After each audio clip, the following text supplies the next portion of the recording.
sex isn't something that isn't talked about, and that people can be put in prison for having sex and all the other things that have happened to people at various points. But we also have to recognise that sexual freedom, if it's just about capitalist sexual freedom, they turn everything into something to be bought and sold.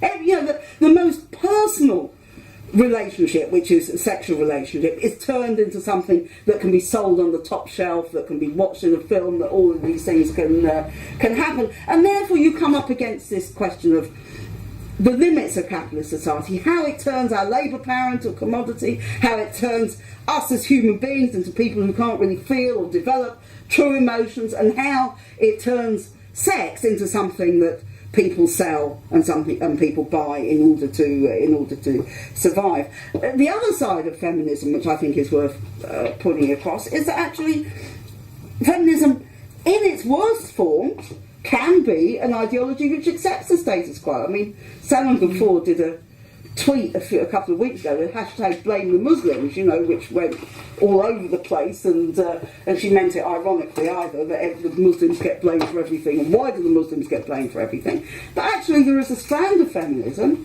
which is anti-Muslim, because they somehow think that there is a superiority in having a woman newsreader, rather than actually looking at the whole question. This is the height of achievement in liberal capitalist society, rather than looking at the whole question of race and class and these other issues which are also interlinked. You can also have feminism which blames the poor.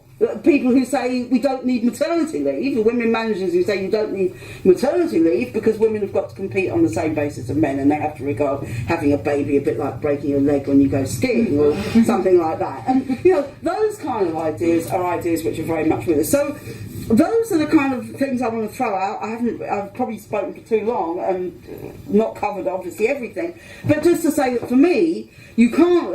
I do believe in the old adage: you can't have women's liberation without socialism, and you can't have socialism without women's liberation. That socialism means the emancipation of all of humanity. It means that women have to fight for their own emancipation, their own liberation. They have to do so alongside men, because we live in a society which is divided, not on gender lines but on class lines. That's a fundamental division inside capitalist society.